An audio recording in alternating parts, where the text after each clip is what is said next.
여러분, 나이가 들면 베풀면서 살아야 한다라는 말 어디서 많이 들어보셨죠? 듣기엔 참 그럴싸합니다.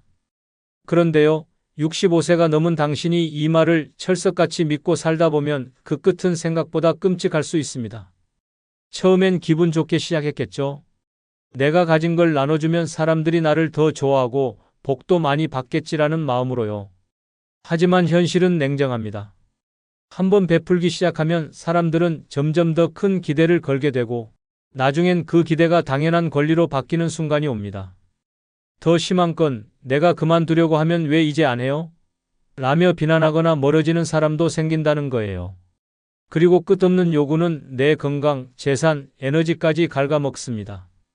내가 베푸는 게 그들에게 당연하면서 호구 취급당하고 심지어 내 도움을 이용하려는 사기꾼들까지 몰려들게 됩니다. 베푸는 삶이 오히려 내 노후에 가장 큰 위협이 될 수 있다는 거죠. 오늘은 그래서 65세 이후에 남들에게 이것저것 베풀며 살면 절대 안 되는 7가지 이유를 이야기해 보려고 합니다. 이 내용을 듣고 나면 베풀면서 살아야 한다는 그 고정관념을 당장 깨고 싶어질 겁니다. 내 인생을 지키기 위해 지금부터라도 현명하게 살아야 하지 않을까요? 끝까지 들어보세요.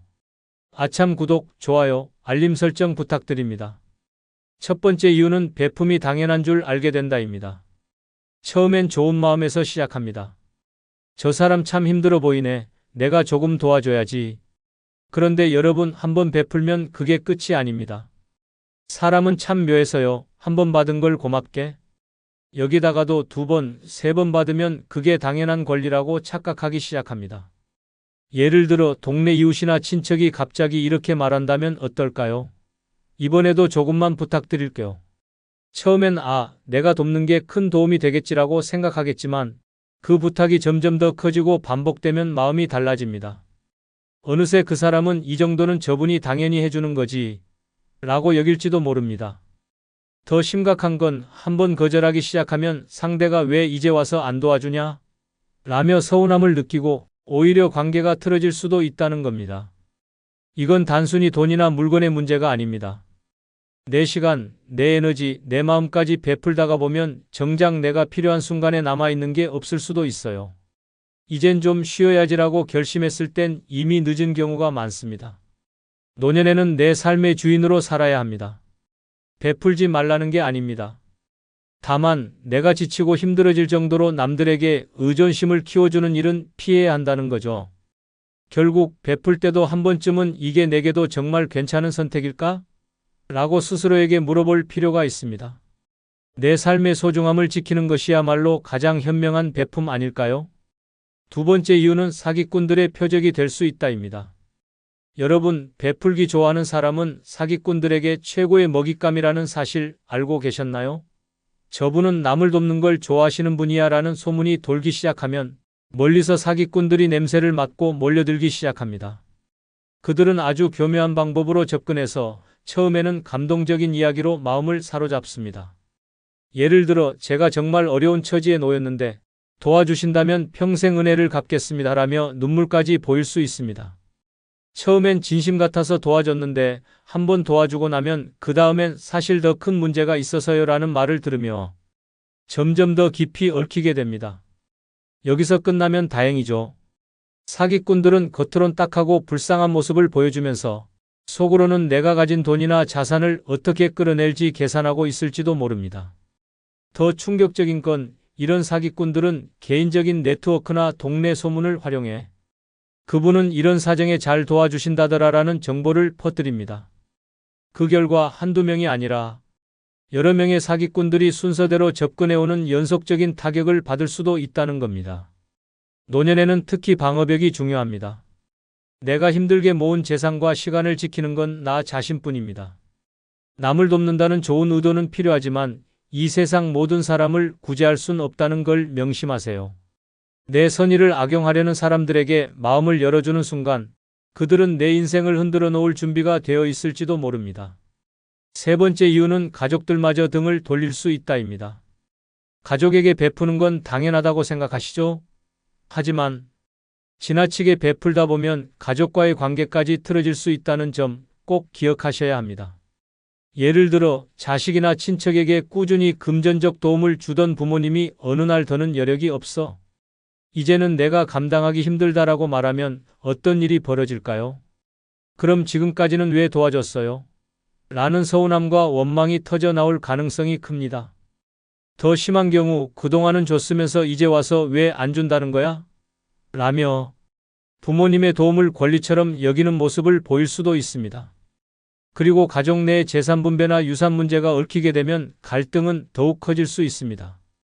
내가 열심히 베풀었던 것을 다른 가족 구성원이 왜 저 사람한테만 그렇게 많이 해줬어요?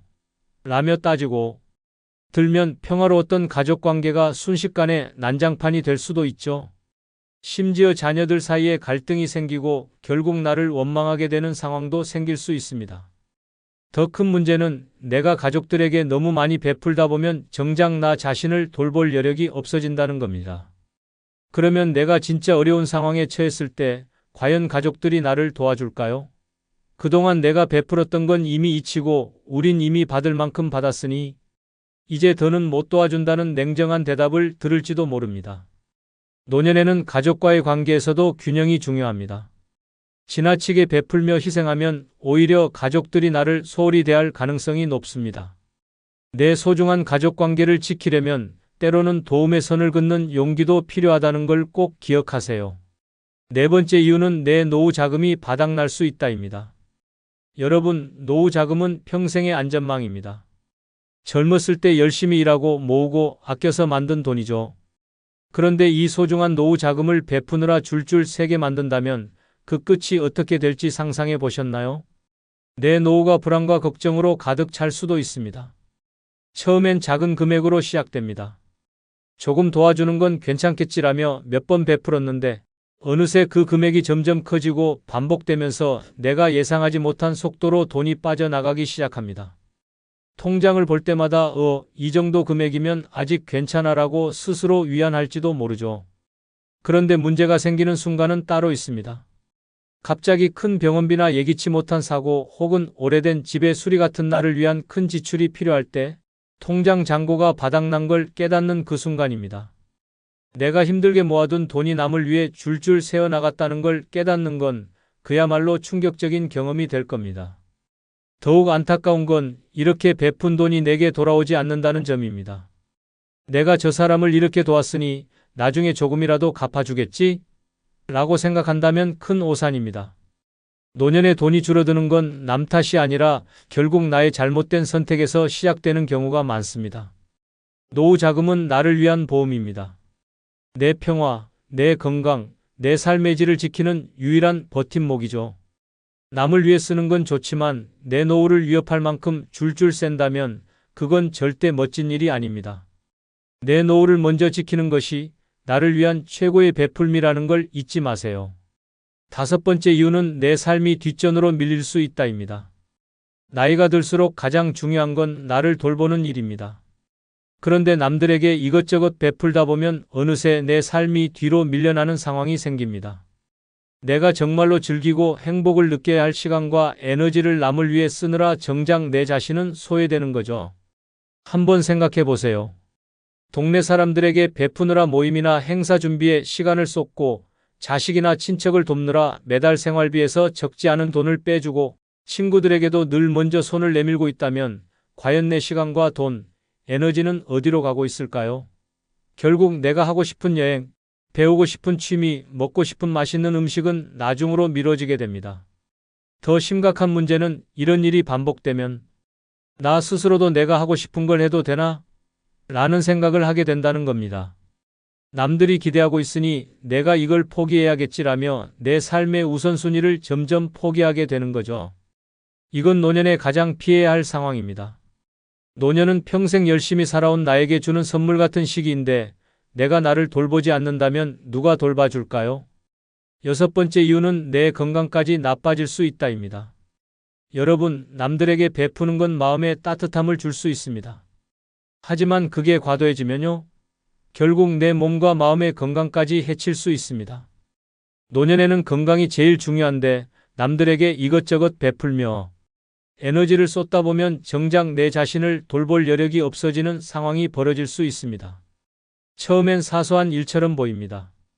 친척들 챙기느라 장을 보고 이웃들에게 나눠줄 음식을 준비하고 친구 부탁에 여기저기 뛰어다니고, 그런데 이 모든 게 쌓이다 보면 어느새 나의 일상은 남을 위한 시간표로 가득 찹니다. 그 결과 피곤이 쌓이고 스트레스는 높아지고 나중엔 몸까지 탈이 나기 시작합니다. 문제는 이 모든 일을 멈추기가 어렵다는 겁니다. 내가 꾸준히 베풀던 것을 중단하면 사람들은 왜 갑자기 안 하세요? 라며 서운해하고 심지어 원망을 드러낼 수도 있죠. 이런 상황에서 느끼는 심리적인 압박감은 스트레스를 더 크게 만듭니다. 스트레스는 결국 만성질환으로 이어질 가능성이 큽니다. 혈압이 오르고 잠을 못 자고 피로가 풀리지 않는다면 그 모든 원인은 남들에게 과하게 베푼 데서 시작될 수도 있습니다. 노년에는 나를 먼저 챙기는 게 우선입니다. 내 몸이 건강해야 남에게 줄 수 있는 여유도 생기는 법이니까요. 베풀고 싶다면 무리하지 않는 선에서, 그리고 내 에너지와 건강을 지키는 범위 안에서 해야 합니다. 베품도 내가 건강해야 가치가 있다는 걸 꼭 기억하세요. 내 건강이 무너지면 나도 남도 결국 행복하지 않습니다. 7번째 이유는 나를 진짜 소중히 여길 시간이 없다입니다. 노년은 나 자신과의 관계를 다시 쌓아야 할 시기입니다. 그동안 열심히 일하고 가족을 챙기고 사회에 헌신하며 살았다면 이제는 내 삶의 주인공으로서 나를 위해 살아야 할 때입니다. 그런데 남들에게 베푸는 일에 너무 많은 시간과 에너지를 쓰다 보면 정작 나를 돌보는 시간이 없어지는 아이러니한 상황이 벌어집니다. 한번 생각해 보세요. 나를 위해 하루를 보내본 게 언제였지?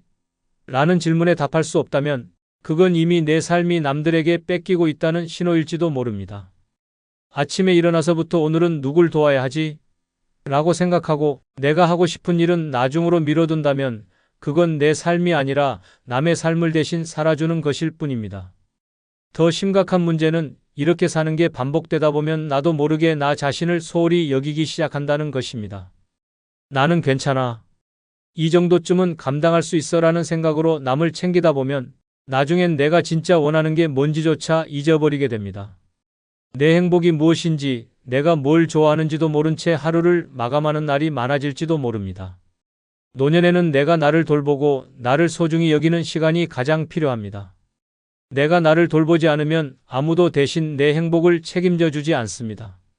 내 시간을 남에게만 베풀며 쓰지 말고 이제는 그 시간을 나를 위해 써보세요. 내가 나를 사랑하고 나를 위해 살아갈 때 비로소 진정한 행복과 여유를 찾을 수 있을 겁니다. 결국 노년에 가장 중요한 건 나 자신을 위한 삶입니다. 남들에게 베풀며 사는 게 분명 뿌듯하고 보람 있는 일일 수 있습니다. 하지만 지나치면요, 내 삶은 점점 소모되고 정작 나를 위해 쓸 시간과 에너지가 사라지게 됩니다. 생각해 보세요. 내가 베푼 걸 진심으로 감사해야 하고 그걸로 더 나은 삶을 만들어가는 사람이 얼마나 될까요? 현실은 냉정합니다. 한 번 받은 걸 당연히 여기는 사람, 더 큰 요구를 하는 사람, 심지어 내가 힘들 때는 슬쩍 떠나버리는 사람도 있을 겁니다. 노년은 평생 나를 위해 살지 못했던 시간에 대한 보상 같은 시기입니다. 이젠 남보다 나를 먼저 챙기고 내가 진짜 하고 싶은 일에 시간을 써야 할 때죠. 남을 돕는 것도 중요하지만 내 건강, 내 행복, 내 삶을 지키는 것이 가장 중요한 베풀미라는 걸 꼭 기억하세요. 여러분, 이젠 내 인생의 주인공으로 살아가야 할 시간입니다. 마지막으로 구독, 좋아요, 알림 설정 부탁드립니다. 감사합니다. 여러분, 나이 65세가 넘으면 모임 하나 잘못 나갔다가 당신의 인생이 피곤해질 수 있습니다. 잘못된 모임은 당신의 시간을 갉아먹고 지갑을 털고 마음까지 병들게 할 수 있는 무서운 덫입니다. 처음엔 사람들도 만나고 기분 전환이나 해보자라는 가벼운 마음으로 나갔다가 나중엔 내가 왜 여길 갔을까? 라며 피눈물을 흘릴지도 모릅니다. 특히 노년에는 내 시간과 에너지가 너무나 소중합니다. 남들에게 휘둘리고 돈 쓰고 마음만 불편해지는 모임은 절대 나가면 안 되는 함정입니다. 이런 곳에 발을 들이는 순간 평화롭던 당신의 노후는 산산조각 날 수 있습니다. 그래서 오늘은 65세 넘어 절대 가면 안 되는 모임 6가지를 알려드리려고 합니다. 당신의 소중한 시간과 돈을 지키기 위해 이 영상 끝까지 보시고 불필요한 모임은 단칼에 끊어내세요. 당신의 노후는 남이 아니라 오직 당신이 지켜야 합니다. 지금부터 시작해 볼까요? 먼저 구독, 좋아요 눌러주세요. 첫 번째는 회비나 공동 경비가 계속 드는 모임입니다. 처음에는 가벼운 마음으로 시작합니다. 우리 매달 회비를 모아서 모임을 운영하자라며 돈을 조금씩 내기 시작하죠. 하지만 이런 모임이 오래되다 보면 상황이 달라집니다. 회비는 점점 늘어나고 어디에 쓰이는지도 모를 불투명한 지출이 생기기 시작합니다. 특히 이런 모임은 종종 과시와 허용으로 흘러가게 됩니다. 이번엔 좋은 음식점에서 만나자, 우리도 여행 한번 가야지라는 식으로 점점 더 큰 돈을 쓰기 시작하죠. 그럴 때마다 부담이 되지만 다들 내는데 나만 빠질 수 없지라는 생각에 억지로 지갑을 열게 됩니다. 더 심각한 건 내가 그 돈을 내면서도 즐겁지 않다는 겁니다. 또한 이런 모임에서는 자주 돈 문제로 갈등이 생깁니다. 회비를 누군가는 꼬박꼬박 내지만 또 누군가는 미적미적 거리며 이번 달은 좀 어려워라고 핑계를 대기 시작하죠. 그러다 보면 돈을 낸 사람만 손해보는 상황이 벌어집니다. 결국 나 혼자 열심히 회비를 내면서도 그 돈이 나를 위해 쓰이는 게 아니라고 느끼는 순간 이 모임에 나가는 의미는 완전히 사라져버립니다. 노년에는 나의 돈이 나를 위해 쓰여야 합니다. 내 생활비, 건강, 여유를 위해 써야 할 돈이 엉뚱한 모임에 빠져나가는 건 정말 어리석은 일이죠. 회비를 걷는 모임이 처음엔 즐거워 보여도 결국은 내 지갑만 털어가는 불편한 존재가 될 수 있습니다. 이런 모임은 과감하게 멈추세요. 내 돈과 시간을 나 자신을 위해 써야 합니다. 두 번째는 돈 자랑, 재산 자랑이 난무하는 모임입니다. 여러분, 모임에 나가서 이런 이야기 들어본 적 있으신가요? 나 이번에 아파트 값이 또 올랐어. 우리 애들이 이번에 비싼 차를 선물해줬다니까? 듣는 순간 마음이 편안해지나요? 아니죠. 이럴 땐 왠지 모르게 가슴이 답답해지고 내 자신이 작아지는 느낌이 듭니다. 특히 나이가 들면 이런 재산 자랑 모임은 정말 피해야 할 1순위입니다. 왜냐고요? 이 모임은 결국 나를 무시하고 상처 주는 자리로 변질될 가능성이 크기 때문입니다. 처음엔 그저 저분 잘 사시네. 부럽다 정도로 넘어갈 수 있습니다. 하지만 시간이 지나면서 이런 자랑이 반복되면 나도 모르게 비교하게 됩니다. 나는 왜 저렇게 못 살았지? 내 재산은 왜 저렇게 안 불어났을까? 라며 불필요한 자책감이 생기고 기분까지 엉망이 될 수 있습니다. 더 심한 경우 내가 그동안 알뜰살뜰 모아둔 돈이 초라하게 느껴져서 괜히 자존감까지 떨어질 수도 있죠. 게다가 이런 모임은 눈치 싸움의 장이 되기도 합니다. 처음에는 듣기만 하던 사람들도 점점 자기 자랑을 시작하거든요. 누가 더 좋은 집에 사는지, 누가 더 많은 돈을 모았는지 경쟁하듯 떠들어대기 시작하면 그 자리는 대화가 아니라 전쟁터가 됩니다. 웃으면서 듣고 있지만 속으로는 피곤하고 씁쓸하기만 합니다. 그리고 이런 모임에 자주 나가다 보면 한 가지 위험이 더 있습니다. 사기꾼들의 표적이 될 수 있다는 거죠. 내가 가진 돈이나 재산 이야기를 꺼내는 순간 누군가는 그걸 노리고 접근할 수도 있습니다.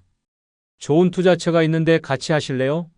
라며 가머니설로 유혹하는 사람들이 나타날 수 있거든요. 이때 잘못 발을 들이면 평생 모은 재산이 한순간에 날아가는 최악의 상황이 벌어질 수 있습니다. 결론은 이겁니다. 남의 재산 자랑에 내 마음 다칠 필요 없고 내 재산 노출에서 위험을 자초할 필요도 없습니다. 이런 모임에 나가봤자 얻는 건 스트레스와 비교의식 뿐이에요. 그러니 돈 자랑, 재산 자랑하는 모임은 안 가는 게 답입니다. 나의 평화로운 노후를 위해 이런 모임은 과감하게 끊어내세요. 두 번째는 사사건건 뒷담화만 하는 모임입니다. 여러분, 모임에 나가면 이번에 누구네 집 며느리가 어떻게 됐다더라. 저 집 아들은 아직도 취직도 못했대. 라는 이야기부터 시작해서 없던 관심도 생기게 하는 소문과 뒷담화가 난무하는 자리 꼭 있지 않나요? 이런 모임은 듣는 재미 때문에 한두 번은 나가볼 수 있지만 절대 오래 있으면 안 되는 모임입니다. 왜냐고요? 결국 내 뒷담화도 그들의 안주거리가 될 가능성이 높기 때문이죠. 처음에는 남의 이야기를 가볍게 듣는 재미가 있을 수 있습니다. 하지만 이런 모임의 공통점은 타겟이 계속 바뀐다는 것입니다.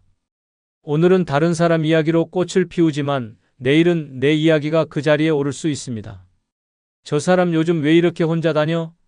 혹시 가족 사이에 무슨 일 있는 거 아니야? 라며 나도 모르게 내 일상이 그들의 입을 타고 흘러다닐 수 있죠.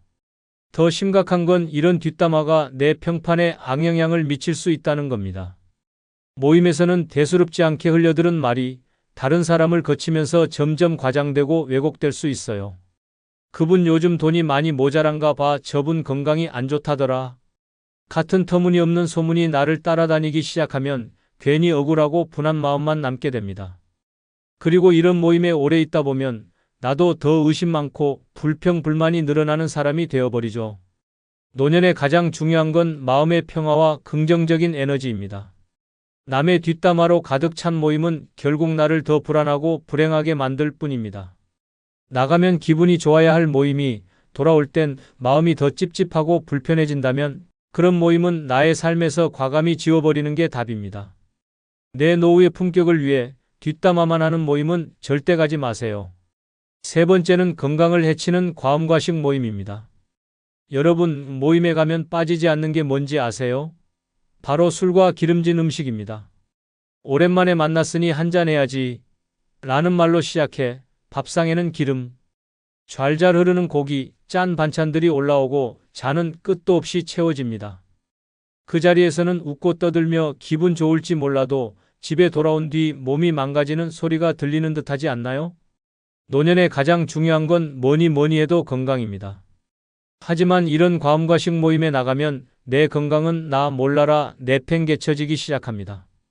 에이, 한 번쯤은 괜찮겠지라며 넘겼다가 어느새 그런 모임이 매주, 매달 반복되면 어떻게 될까요? 혈압이 쑥 올라가고 혈당은 높아지고 배는 점점 나오고 병원에서 조심하셔야겠어요 라는 경고를 듣는 건 시간 문제입니다.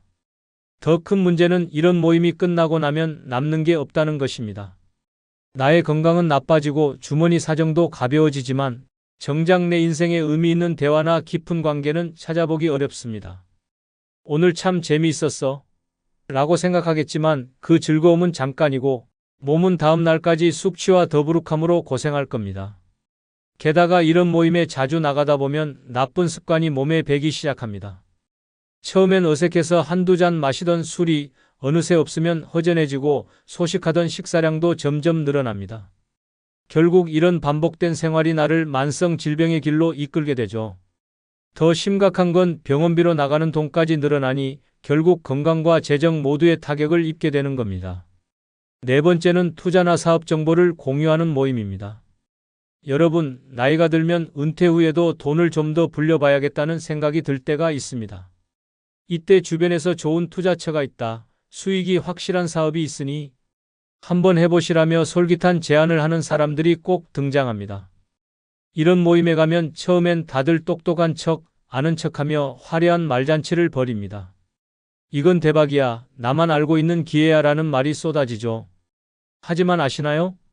이런 모임의 대부분은 내 돈을 노리는 덫일 가능성이 큽니다. 주식, 부동산, 코인 투자, 심지어 새로운 사업까지 그럴싸한 이야기로 시작되지만 결과는 대부분 돈을 날렸다로 끝납니다. 특히 노년의 돈은 평생 일해서 어렵게 모은 소중한 자산입니다. 그걸 검증되지 않은 투자나 사업에 넣었다가 한 방에 날리는 상황이 벌어진다면 어떨까요? 그 후회와 충격은 이루 말할 수 없을 겁니다. 더 무서운 건 이런 모임이 소문과 분위기에 휩쓸리기 쉽다는 겁니다. 다들 한다니까 나도 해야겠다. 저 사람도 투자했대라는 생각에 휩쓸려 결정하게 되면 그때부터 내 돈은 내 손을 떠난 거나 다름없습니다. 심지어 손해를 봤다고 말하면 모임 사람들은 투자는 원래 그런 거지라며 발을 빼버릴 겁니다. 노년에는 안정이 최고의 재산입니다. 남의 투자 정보에 귀가 팔랑거려선 안 됩니다. 진짜 믿을 만한 정보라면 모임이 아니라 전문가를 찾아가는 게 정답입니다. 돈과 투자 이야기가 도는 모임은 결국 내 돈을 위험에 빠뜨리는 시작일 뿐입니다. 다섯 번째는 보험이나 다단계 권유하는 모임입니다. 여러분, 이런 경험 있으시죠? 오랜만에 친구가 반갑게 연락해서 모임에 나갔더니 시작은 따뜻한 안부였는데 어느 순간 슬쩍 말을 꺼냅니다. 나 정말 좋은 사업 하나 하고 있어. 너도 하면 좋아. 또는 이 보험 하나 들면 노후 걱정 끝이야. 라는 이야기 말이죠. 그 순간부터 모임의 분위기는 급격히 바뀌고 나는 지갑을 겨냥한 타겟이 되어버립니다. 이런 모임은 정말 조심해야 합니다. 다단계나 보험은 대개 처음엔 서로 도와가며 잘 살자라는 그럴싸한 명분으로 접근합니다. 그런데 막상 들어보면 결국 나의 돈과 인맥을 이용하려는 목적이라는 걸 깨닫게 되죠. 나를 위하는 척하지만 그들의 관심은 내가 이걸 사느냐 마느냐에 달려 있는 겁니다. 특히 나이가 들면 건강이나 재정에 대한 불안감이 커지다 보니 이런 권유에 더 쉽게 마음이 흔들릴 수 있습니다. 이 상품 하나면 노후가 편안해질 거야 라는 말을 믿고 가입했다가 나중에야 돈만 쓰고 남는 건 종이 한 장뿐이라는 걸 알게 될 수도 있어요. 그때의 허탈함과 후회는 이루 말할 수 없죠. 게다가 이런 모임에 빠지면 나도 모르게 친구들을 잃을 수도 있습니다. 나에게 보험이나 상품을 권유하던 사람이 결국 너도 주변에 한두 명만 소개해줘라고 요구하기 시작하면요. 내 친구들까지 끌어들여야 하는 상황이 벌어지고 인간관계는 엉망이 되어버립니다. 명심하세요. 진짜 좋은 기회는 모임에서 권유되지 않습니다. 보험, 다단계 이야기가 나오는 순간 그 모임은 더 이상 친구를 만나는 자리가 아니라 지갑을 털리는 자리입니다. 이런 모임은 시작되자마자 손절이 답입니다. 6번째는 남의 자식 자랑만 늘어놓는 모임입니다. 여러분, 모임에 갔더니 이런 이야기만 계속 들리나요? 우리 애는 이번에 승진해서 월급이 2배로 올랐다니까? 우리 며느리는 어쩜 그렇게 살림도 잘하고 애교도 많아? 우리 손주는 벌써 영어도 척척하더라니까?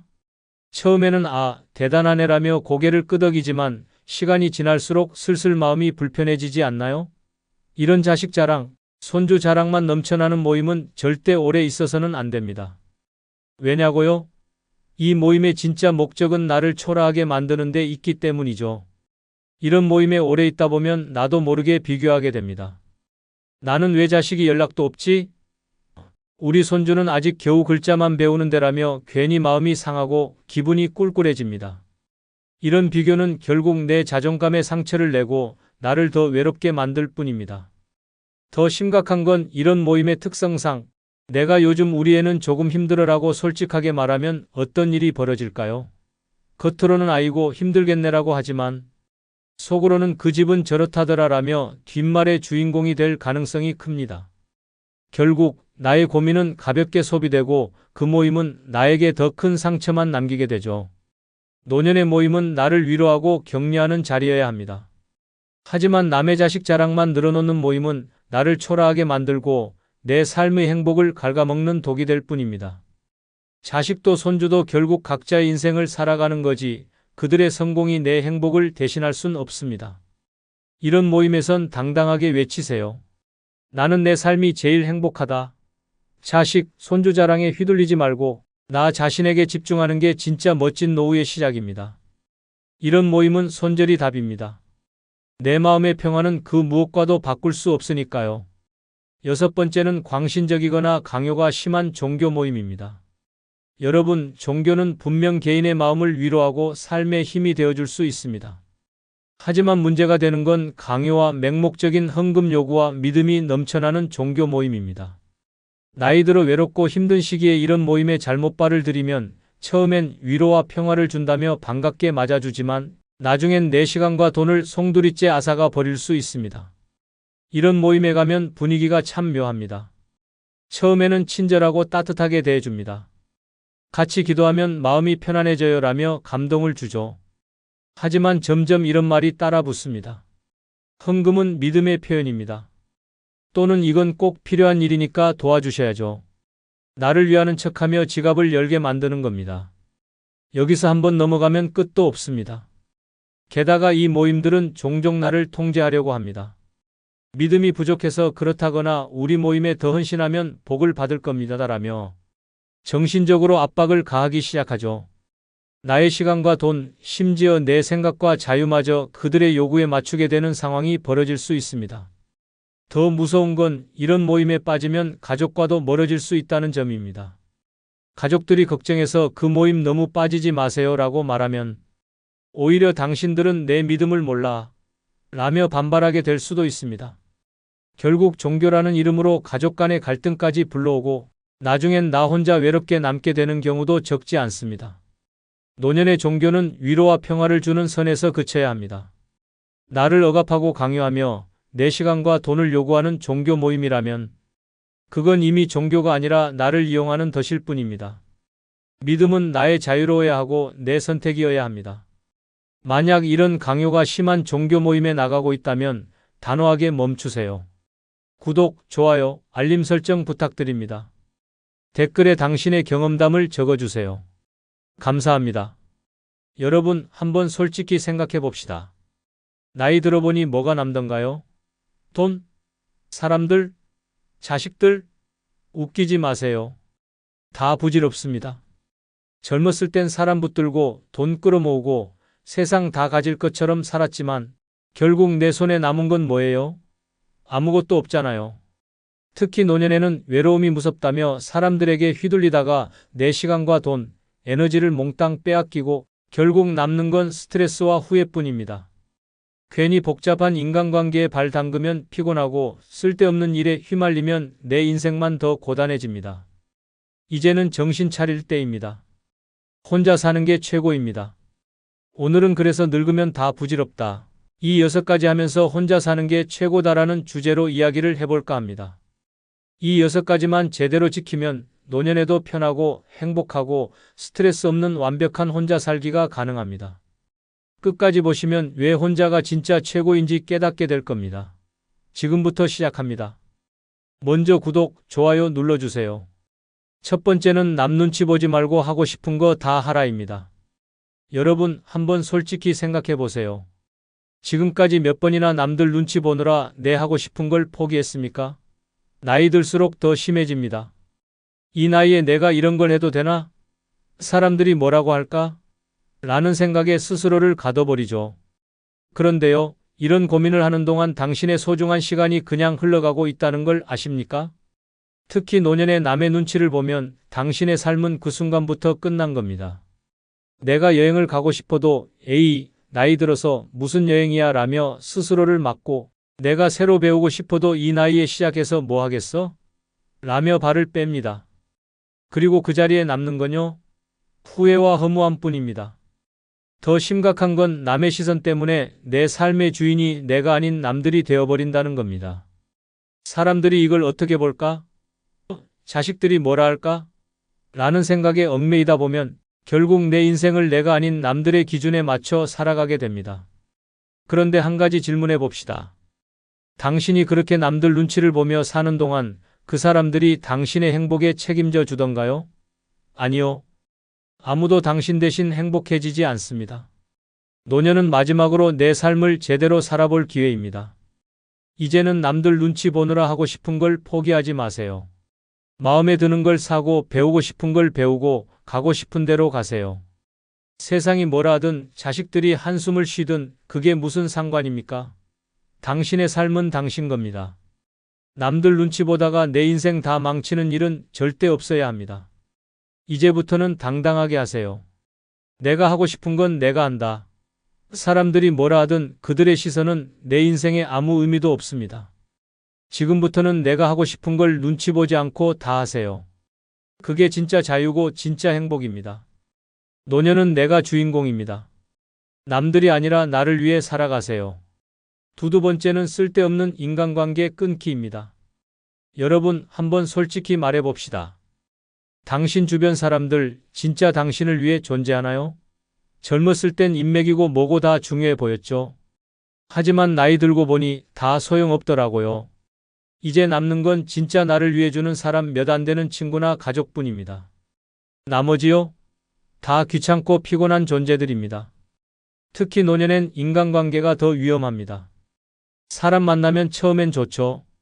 얘기하고 웃고 떠들고 기분 좋아지는 것 같지만요. 조금만 지나면 그 모임의 진짜 목적이 드러납니다. 이번에 우리 가족이 좀 힘든데라며 돈 부탁하는 사람, 시간 있으면 이 일 좀 도와줘라며 당신의 에너지를 갈아먹는 사람, 심지어 뒷담 화나 험담의 소재로 당신을 이용하는 사람들까지 결국 남 좋은 일만 시키고 내 시간과 정작 나를 위한 여유는 사라지는 것, 그게 현실입니다. 게다가 나이가 들면 사람들은 당신을 더 쉬운 타겟으로 봅니다.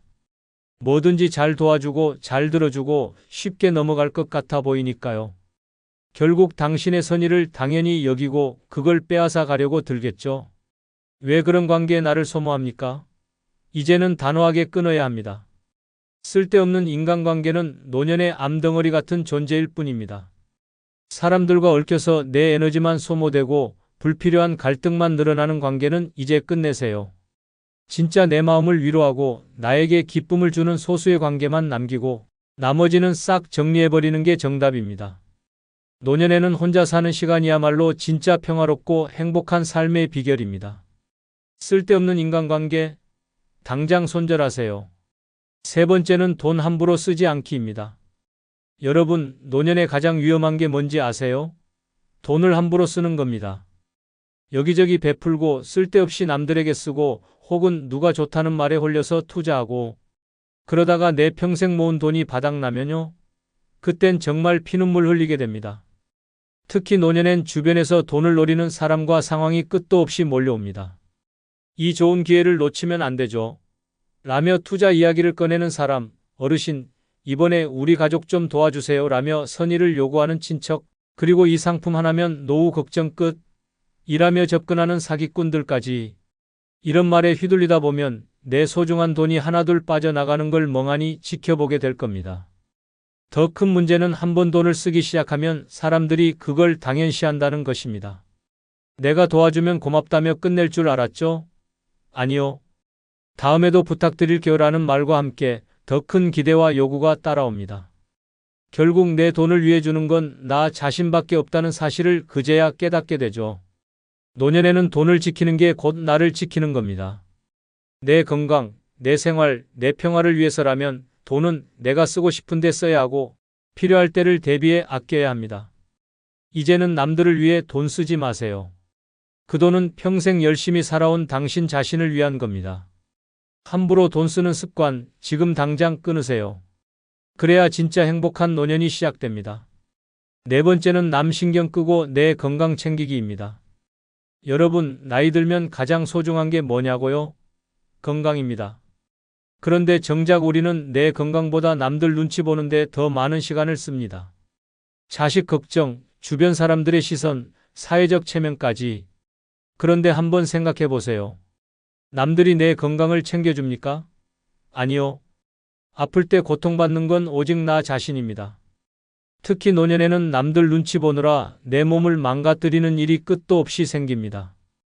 예를 들어 친구들과 어울린다고 과음하고 가족들이 맛있다며 권하는 음식을 거절하지 못해 과식하고 운동은 귀찮다고 미루고 그러다 병원에서 이제 진짜 조심하셔야 합니다라는 말 한마디 듣고 나서야 후회하는 겁니다. 더 심각한 건 남들 챙기느라 내 몸은 더 방치된다는 겁니다. 자식들 밥 해주고 손주 봐주느라 바쁘고 주변 사람들 부탁 들어주느라 내 시간은 늘 뒷전입니다. 이러다가 나중에 내가 몸이 아파 누웠을 때 누가 책임져 줄까요? 남들? 자식들? 아니요. 결국 고통받는 건 오롯이 나 자신입니다. 이제는 깨달아야 합니다. 내 몸은 내가 돌보지 않으면 끝이다. 남들 눈치 보며 내 건강을 희생할 만큼 내 인생이 남아있지 않습니다. 운동하기 싫어도 해야 하고 몸에 좋은 음식은 꼬박꼬박 챙겨 먹어야 합니다. 건강을 지키는 건 남들한테 잘 보이기 위해서가 아니라 내가 더 오래, 더 행복하게 살기 위해서입니다.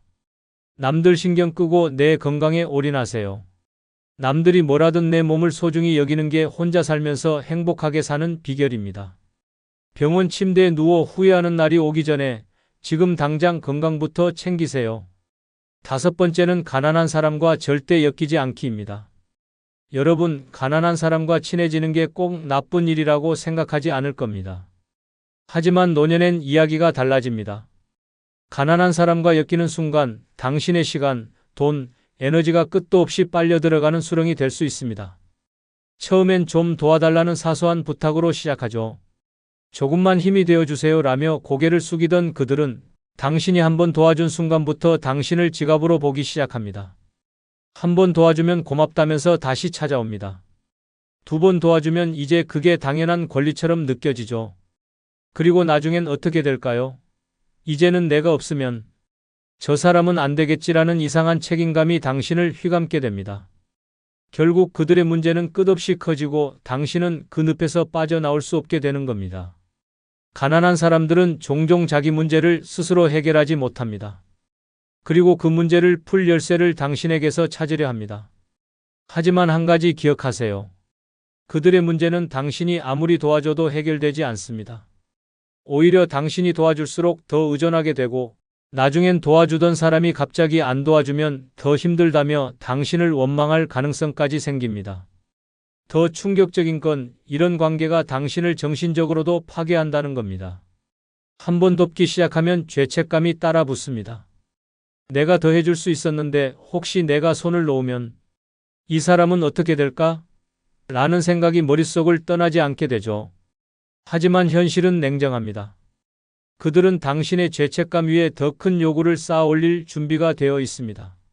노년엔 내 삶이 최우선입니다. 가난한 사람과 엮여서 내 재산과 시간을 빼앗기지 마세요. 남의 문제를 해결하려다 내 인생을 망치는 어리석은 선택은 이제 그만입니다. 6번째는 의무감이라는 독에서 벗어나기입니다. 여러분, 평생 의무감에 끌려다니며 살아오지 않았나요? 자식 때문에, 가족 때문에, 체면 때문에. 그 결과 어떻게 됐습니까?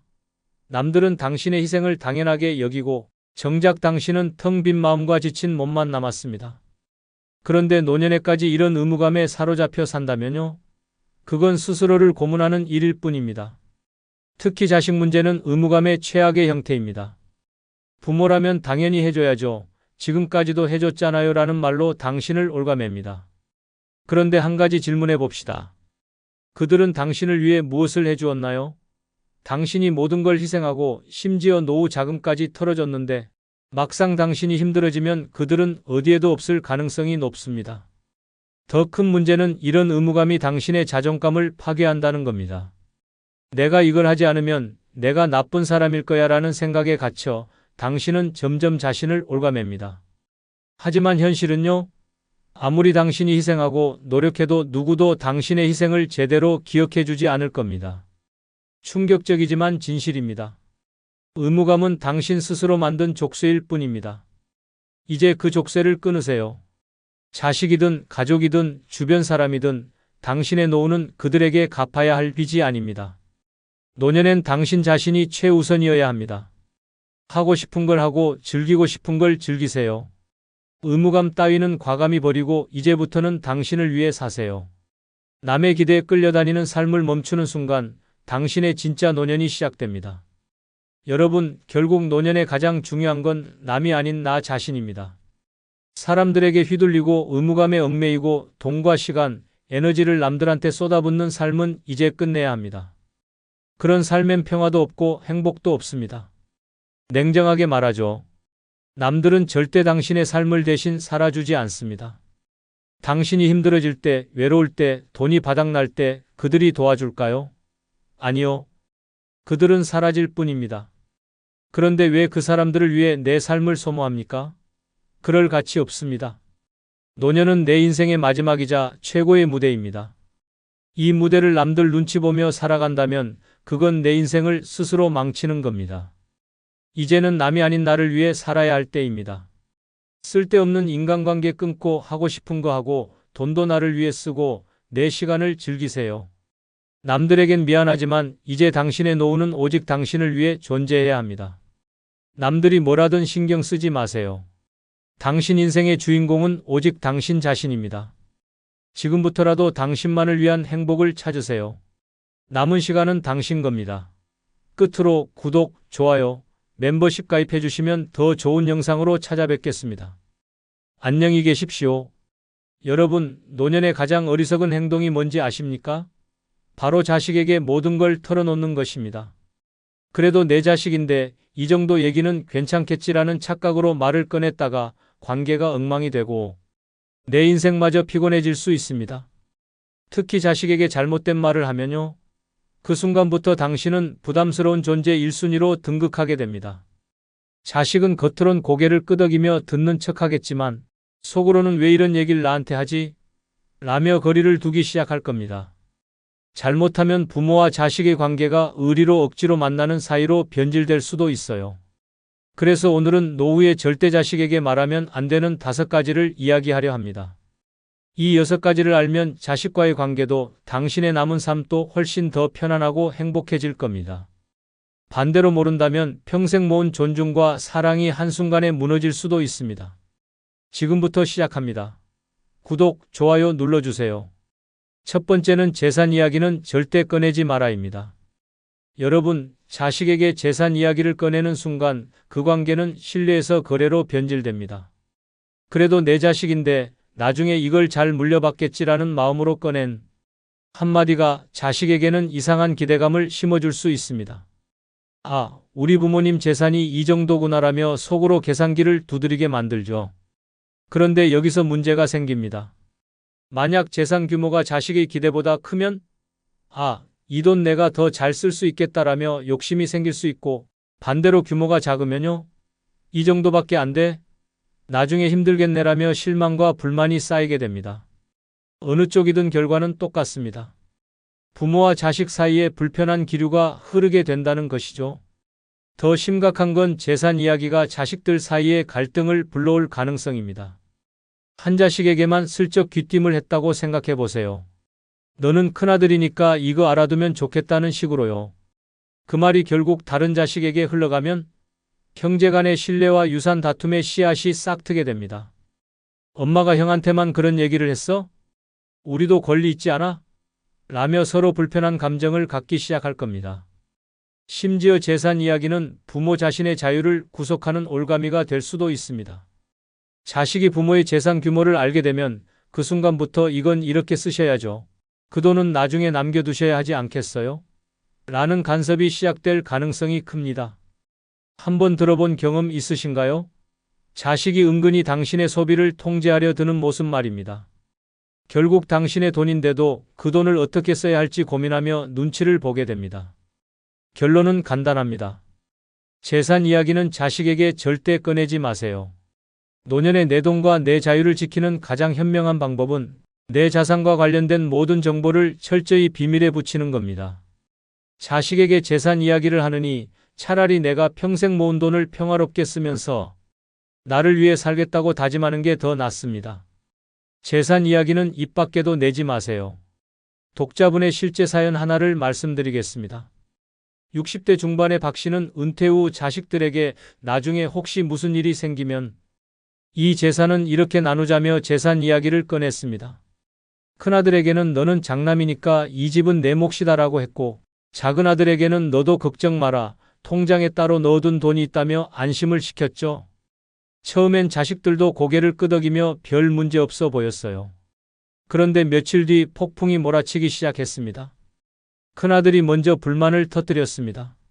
엄마, 요즘 집값이 얼마나 비싼데 이 집만 주시면. 작은아들이랑 형평성 안 맞는 거 아니에요? 작은아들도 가만히 있지 않았습니다. 형은 집을 받고 난 돈 몇 푼 받으라고요? 그건 너무 불공평하잖아요. 두 형제가 감정 싸움을 시작하더니 박 씨를 향한 원망의 화살까지 쏟아지기 시작했습니다. 엄마가 왜 형한테만 그렇게 잘해줬어요? 엄마, 내가 더 어려운 거 아시잖아요. 왜 저를 더 챙겨주지 않으세요? 박 씨는 당황했습니다. 나는 그냥 다 잘해주려고 했을 뿐인데 왜 애들이 이렇게 나를 몰아세우는 거야? 라고 속상해했지만 이미 두 형제의 갈등은 걷잡을 수 없게 커졌습니다. 형제간의 불신은 깊어졌고 박 씨는 두 아들의 얼굴을 볼 때마다 죄책감과 부담을 느꼈습니다. 결국 두 자식은 박 씨의 말을 곡해하며 유산을 둘러싼 싸움으로 관계를 완전히 깨뜨렸습니다. 더 황당한 건 박 씨가 아직 살아있을 때 내 재산을 내가 잘 쓰겠다고 선언하자 자식들이 이렇게 말한 겁니다. 엄마, 그건 아니죠. 우리가 나중에 써야 할 돈을 다 쓰시면 어떡해요? 박 씨는 그제야 깨달았습니다. 재산 이야기를 꺼낸 순간부터 자식들에게 나는 부모가 아니라 은행장이 돼버렸구나. 이 사례는 재산 이야기가 얼마나 큰 갈등의 씨앗이 될 수 있는지를 보여줍니다.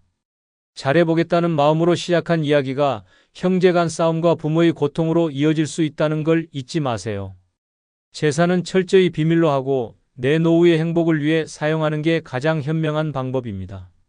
재산 이야기는 절대 꺼내지 마세요. 두 번째는 몸이 아프다고 자주 말하지 마라입니다.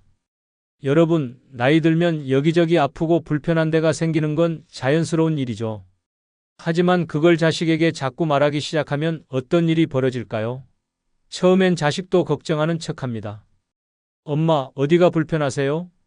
병원은 가보셨어요? 라고 묻죠. 그런데 그게 한두 번이면 몰라도 매번 같은 이야기를 듣다 보면 점점 다른 표정을 보이기 시작합니다. 엄마, 병원비는 괜찮으세요? 또 검사해야 하나요? 걱정하는 것 같죠? 사실 속으로는 왜 매번 나한테 이런 얘기를 하지? 라고 생각하고 있을 가능성이 높습니다. 한 번은 걱정이지만 자꾸 반복되면 부담으로 다가옵니다. 그 부담이 쌓이다 보면요. 자식은 부모의 전화를 받을 때마다 숨부터 내쉬게 됩니다. 이번엔 또 어디가 아프시다는 걸까? 라는 생각이 머리를 스칩니다. 더 심각한 건 건강 이야기가 자식에게 과한 책임감을 심어준다는 겁니다. 우리 부모님이 이렇게 자주 아프시다면 나중에 내가 다 돌봐야 하는 거 아닌가? 이런 생각이 들면서 부모와의 관계가 점점 더 부담스럽게 느껴질 수 있습니다. 자식이 피곤함을 느끼는 순간 부모는 오히려 의지하고 싶었던 자식과의 거리만 멀어질 뿐이죠. 심지어 자식들이 부모의 건강 이야기를 과대 해석하기 시작할 때도 문제입니다. 이러다 부모님이 혼자 못 계실 수도 있겠네. 빨리 대책을 세워야겠어. 라며 갑작스럽게 동거나 간병 문제를 들이밀 수도 있습니다. 그런데 문제는 그 순간부터 부모가 원하지 않아도 자식이 일방적으로 간섭하게 되는 거죠. 여러분, 몸이 아픈 건 병원에서 해결하세요. 자식에게 너무 솔직하게 말하는 게 도움이 될 거라고 생각하지 마세요. 오히려 난 괜찮아. 잘 관리하고 있으니까 걱정 말아라고 안심시키는 말이 더 자식과의 관계를 편안하게 유지해 줍니다. 몸이 아프다고 말하는 건 순간의 위로일지 몰라도 장기적으로는 부담과 갈등을 초래할 수 있습니다. 내 건강 문제는 내가 관리하고 자식에게는 부담 대신 믿음과 안심을 주는 부모가 되세요. 그게 진정한 지혜입니다. 세 번째는 자식의 인생에 간섭하지 마라입니다. 여러분, 부모가 자식 인생에 간섭하는 건 아주 오래된 전통 같은 겁니다. 너 이번에 승진 안 했니? 며느리는 언제 일을 그만둘 거야? 손주는 언제 가질 거냐? 이런 말들이 얼마나 자식을 불편하게 만드는지 가끔은 전혀 눈치채지 못하시죠? 문제는 나이가 들수록 부모의 간섭이 더 부담스럽게 느껴진다는 겁니다. 자식들은 나이가 들수록 스스로를 독립된 어른이라고 생각합니다. 그런데 부모가 자꾸 넌 왜 그 모양이냐? 는 식으로 참견하면 자식들은 속으로 내 인생 내가 알아서 할 테니 제발 좀 가만히 계세요라고 외치고 있을 겁니다. 더 심각한 건 이런 간섭이 자식과 부모 사이에 불필요한 갈등을 만든다는 점입니다. 자식은 이미 충분히 스트레스를 받고 있는데 부모의 말 한마디가 기름을 붓는 격이 될 수 있죠. 예를 들어 결혼하지 않은 자식에게 언제 결혼하냐고 계속 묻는다면 자식은 부모와의 대화를 피하기 시작합니다. 또 그 얘기하려고 전화했겠지라며 부모와의 거리가 더 멀어지는 겁니다. 간섭은 절대 해결책이 아닙니다. 오히려 부모와 자식 간의 신뢰를 무너뜨릴 수 있습니다. 자식은 부모의 기대를 충족시키려고 노력하는 대신 점점 더 부모의 말에서 도망치려 할 겁니다. 노년의 자식과 좋은 관계를 유지하고 싶다면 자식의 인생에 간섭하지 않는 것이 최우선입니다. 그 대신 자식이 원할 때 조언을 구하면 차분하게 대답하는 지혜로운 부모의 모습을 보여주세요. 자식 인생의 주인공은 자식이지 부모가 아닙니다. 간섭 대신 지켜봐 주세요. 그게 자식과 부모 모두를 위한 길입니다. 네 번째는 며느리나 사위 뒷담화는 절대 금지입니다. 여러분, 부모로서 자식의 배우자, 그러니까 며느리나 사위에 대해 불만이 생길 때가 있죠? 며느리가 좀 눈치가 없네, 사위가 뭐 그리 무뚝뚝하냐 같은 생각이 들면 그걸 자식에게 슬쩍 흘리고 싶어지기도 합니다. 그런데요, 그 말이 자식과의 관계를 폭발 직전의 화약고로 만들 수도 있다는 사실 알고 계십니까? 한번 상상해 보세요. 자식에게 너희 남편 왜 그렇게 아무것도 안 도와? 라고 말했다고 칩시다. 자식이 처음엔 좀 그렇긴 하죠 라며 동의할 수도 있어요. 그런데 시간이 지나면 자식은 점점 부모와 배우자 사이에서 압박감을 느끼기 시작합니다. 내가 저 말을 그냥 넘기자니 부모님께 죄송하고 배우자한테 얘기하자니 또 싸움 날 것 같고, 이런 복잡한 감정이 쌓이면 결국 부모와 자식의 관계가 미묘하게 어긋나기 시작하는 겁니다. 더 심각한 건 자식이 그 말을 배우자에게 그대로 전했을 때입니다. 우리 엄마가 그러는데 당신 왜 이렇게 눈치가 없대? 이런 말이 나오면요. 배우자는 부모님을 불편하게 여기기 시작합니다. 이제 그 집 가는 게 부담스럽다는 말이 나오고 자식도 부모님 댁에 오는 걸 꺼리게 됩니다. 결국 당신의 한마디가 가족 간 관계를 틀어지게 하는 원인이 되는 것이죠. 며느리나 사위에 대한 뒷담화는 절대 금물입니다. 아무리 마음에 안 드는 부분이 있어도 자식에게 흘리지 마세요. 배우자에 대한 불만을 들을 때 자식이 느끼는 스트레스는 당신이 생각하는 것보다 훨씬 더 큽니다. 며느리와 사위는 자식의 인생의 일부입니다. 그들을 존중해 주는 것이 결국 자식과의 관계를 지키는 길입니다. 5번째는 옛날 얘기로 자식을 훈계하지 마라입니다. 여러분, 부모님 세대의 고생담과 자수성가 이야기는 언제나 한 편의 드라마입니다. 그런데 문제는 그 드라마를 자식에게 들려주며 너도 우리처럼 살아야 한다는 훈계로 이어질 때입니다. 이런 얘기 한 번쯤 해보셨죠? 우리 때는 밥 굶어가며 고생했는데 너희는 너무 편하게 산다. 그런데요, 자식은 이런 말을 들을 때 속으로 이렇게 생각합니다. 그래, 부모님은 정말 고생 많으셨다. 근데 그걸 왜 자꾸 나한테 얘기하시지? 자식 입장에서는 지금의 삶과 부모, 세대의 경험이 동떨어져 있다고 느끼기 때문에 이런 훈계를 잔소리와 자기 자랑의 콜라보로 받아들입니다. 더 심각한 건 이런 이야기가 반복될수록 자식은 점점 부담을 느낍니다. 우리 부모님은 이렇게 힘들게 사셨는데 나는 왜 이렇게 부족할까? 라는 죄책감이나 열등감이 생길 수 있죠. 이런 감정은 결국 부모와의 대화를 피하고 싶게 만듭니다. 또 그 얘기하시겠지라는 생각에 부모와 전화조차 꺼리게 되는 겁니다. 그리고 한 가지 더, 이런 얘기를 할 때마다 자식의 마음속에는 반발심이 생깁니다. 우리 부모님이 고생하신 건 알겠는데 지금은 세상이 다르잖아. 왜 그 기준을 나한테 적용하지? 라며 대화가 점점 갈등으로 번질 위험이 커지는 겁니다. 옛날 얘기는 자랑이나 훈계가 아니라 공감과 지혜를 나누는 도구로만 사용해야 합니다. 우리 때는 이랬는데 너희는 정말 좋은 시대에 사는 것 같아라는 긍정적인 태도가 더 효과적입니다. 옛날 이야기를 훈계로 쓰는 순간 자식과의 대화는 닫힌 문이 되고 말 것입니다. 6번째는 손주 교육에 간섭하지 마라입니다. 여러분, 손주는 참 예쁘죠? 그래서 가끔 손주를 보면서 이런 생각 드시죠? 저건 좀 아닌데? 내가 한마디 해야겠다. 그런데요, 손주 교육에 끼어드는 순간 당신은 자식들에게 피곤한 부모님으로 찍히게 된다는 사실 알고 계십니까? 예를 들어 손주가 스마트폰을 들고 놀고 있다 치죠. 그러면 한마디 하고 싶어지잖아요. 얘가 이걸 계속 보면 머리가 나빠진다니까? 하지만 그 말을 들은 자식은 어떻게 생각할까요?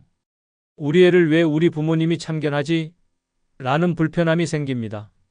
자식이 요즘 애들 다 저렇게 노나라며 반박하면 부모는 너도 어릴 땐 그렇게 안 키웠다고 맞받아치겠죠? 여기서 갈등이 점점 커지면 결국 손주 문제로 다투는 가족이 되는 겁니다. 더 큰 문제는 이런 간섭이 자식의 자존심에 상처를 준다는 겁니다. 내가 우리 애를 잘 못 키운다고 생각하시나? 라는 생각이 들면 자식은 부모님에게 점점 거리를 두려는 태도를 보이게 됩니다.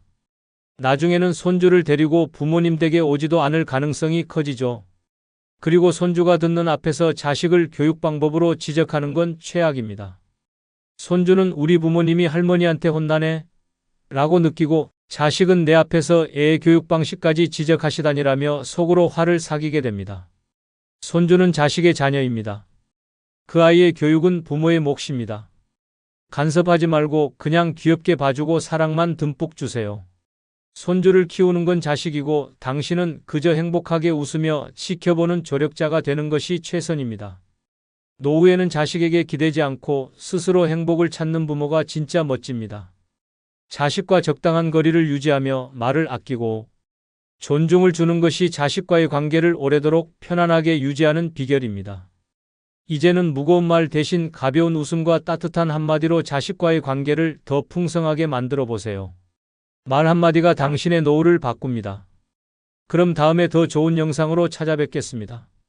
구독, 좋아요 누르시는 거 잊지 않으셨죠? 감사합니다. 여러분, 나이가 들수록 가장 두려운 일이 뭔지 아십니까? 바로 황혼이혼 당하는 겁니다.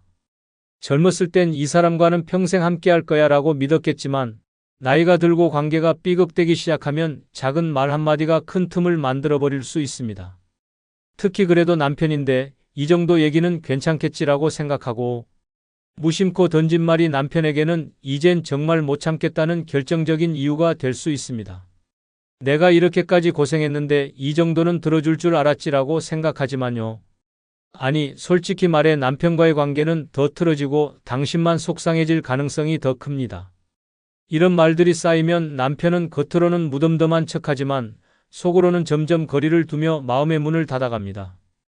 그래서 오늘은 남편에게 황혼이혼당하지 않으려면 절대 말하면 안 되는 7가지를 알려드리려 합니다.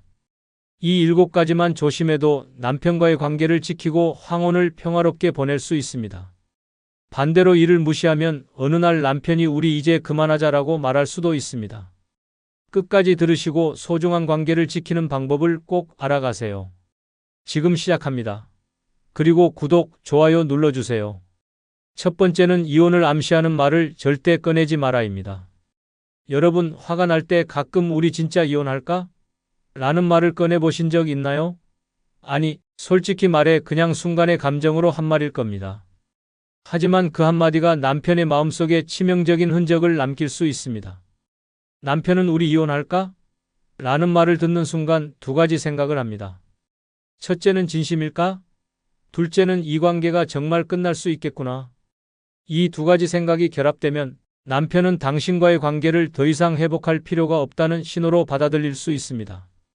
이혼을 암시하는 말은 상대방에게 이제 우린 끝날 준비를 해야 해라는 경고로 들립니다. 한 번은 그냥 지나갈 수 있어도 반복되면 남편은 더 이상 관계를 회복하려 하지 않고 오히려 이혼을 준비하기 시작할지도 모릅니다. 아니, 솔직히 말해 남편이 정말 이혼을 고려하지 않던 사람이라도 그 말이 계속 들리면 나도 생각 좀 해봐야겠다는 결심을 하게 될 가능성이 큽니다. 게다가 이런 말은 남편의 자존심을 완전히 짓밟는 효과를 냅니다. 난 이 사람과의 관계를 이어가는 게 이 정도로 가치 없나? 라는 생각은 남편을 점점 더 냉소적이고 거리감 있는 태도로 변화시킵니다.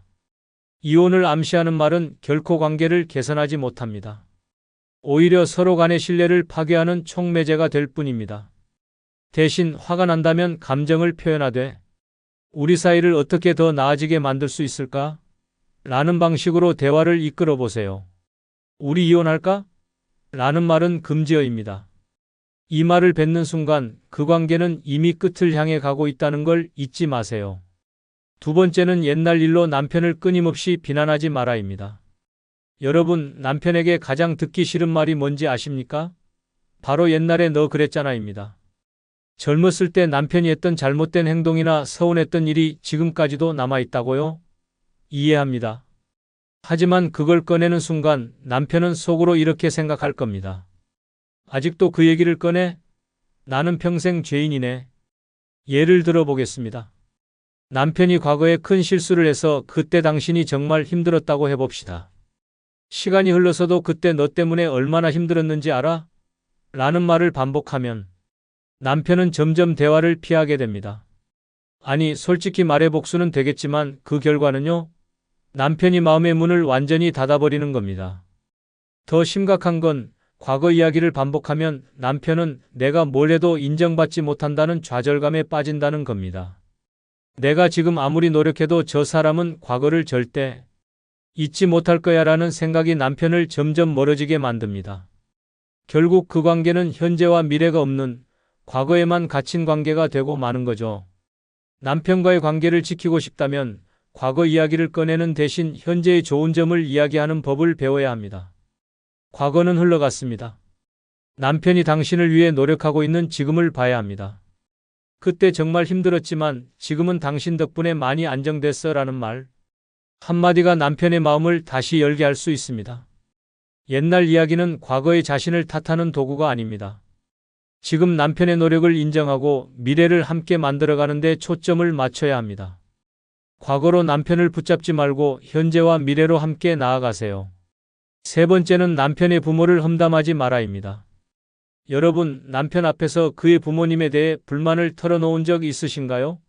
솔직히 말해서 당신 어머니 너무 까다로우셔라거나 아버님은 왜 매번 그런 말씀을 하실까? 같은 말이요. 아니, 솔직히 말해 그게 속 시원할 것 같죠? 하지만 그 순간 남편의 마음에는 폭풍 같은 감정이 휘몰아칩니다. 남편은 부모님에 대한 험담을 들을 때 본능적으로 방어 태세에 들어갑니다.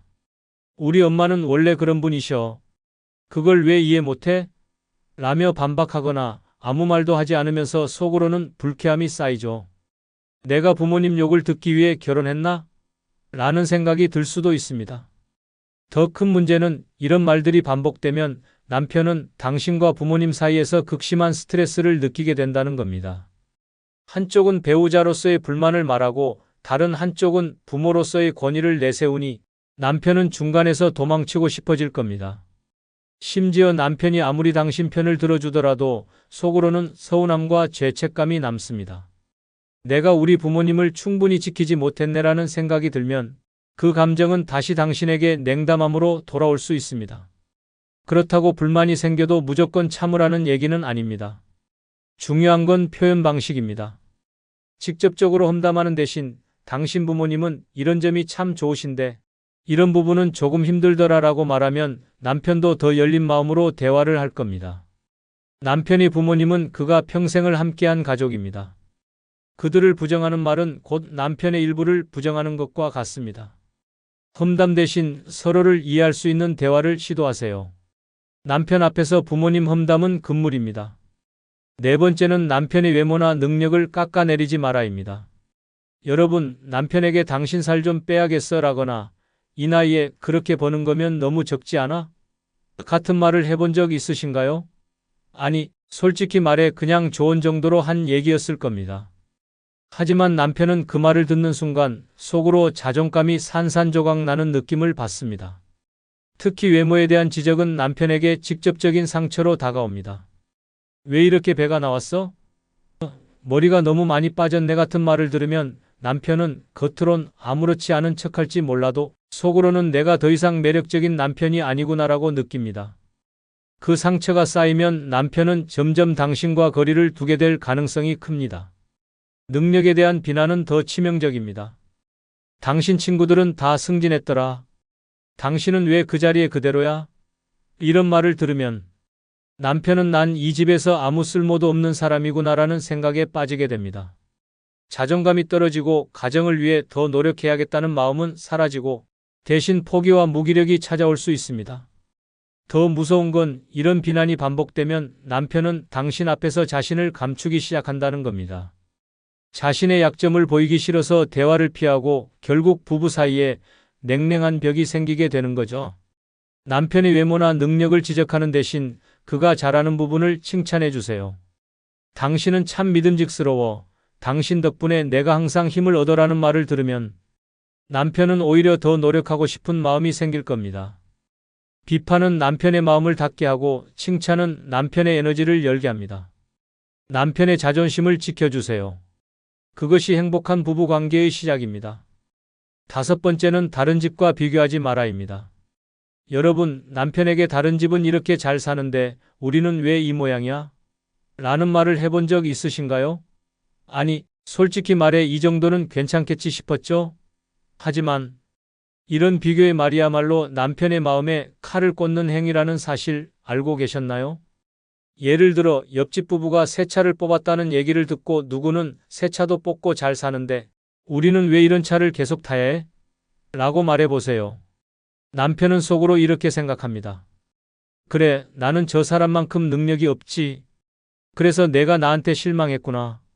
남편은 말없이 고개를 끄덕일지 몰라도 그 순간부터 그는 자신이 평생 부족한 사람으로 느껴지게 될 겁니다. 더 큰 문제는 이런 비교가 반복되면 남편은 점점 상황 자체를 회피하려 든다는 겁니다.